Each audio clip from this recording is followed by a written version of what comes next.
సమాధానం తీసుకోండి మీరు. ఆడవాళ్ళని అంగడి వస్తువుగా మార్చి చాలా దారుణం అండి శేఖర్ రెడ్డి గారు. అలా ఎవరో చేయకూడదు, చాలా దారుణం. కీర్తన గారు ఓకే, అరే ఒక్క నిమిషం. శేఖర్ మీరు ఇన్ని పాయింట్లు చెప్పారు, ఆవిడ ఏమంటారు వినండి. మీరు వినండి, మీరు ఎవిడెన్స్ తో చెప్పినప్పుడు ఆయన అవసరం లేకపోతే మీరు ఎంత చెప్పినా దానికి అర్థం లేదు. ఊరేగిస్తూ సరే అర్థనగ్నంగా ఊరేగిస్తూ అంగడి సరుకుగా మార్చింది ఈ కూటమి ప్రభుత్వం. ఖండిస్తారా? అరే ఒక నిమిషం, ఆవిడ ఏమి చెప్తారు వినండి. ఆటవికంలో ఉన్నామా మనం ఏమన్నా? ఎందుకు అంత మాటలు మాట్లాడటం? గోదావరి జిల్లాలో జరిగింది, మీ గోదావరి జిల్లాలో రాయలసీమ రాయలసీమ తిరుపతి ఆవిడ పట్టుకుని గోదావరి అంటారు.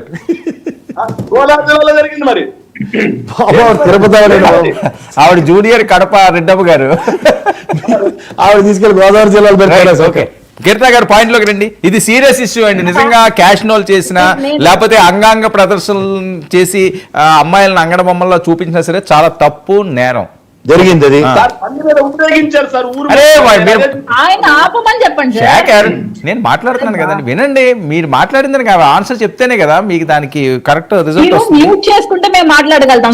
మీ దగ్గర సాక్ష్యాలు ఉన్నప్పుడు శేఖర్ రెడ్డి గారు మీరు పోలీస్ స్టేషన్కి వెళ్ళండి, ఫలాని చోట ఫలాని ఎవిడెన్స్ మా దగ్గర ఉన్నాయని కంప్లైంట్ ఇవ్వండి.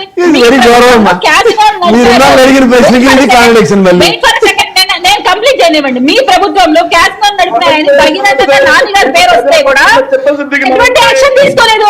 మీరు ఎటువంటి యాక్షన్ తీసుకోలేదు.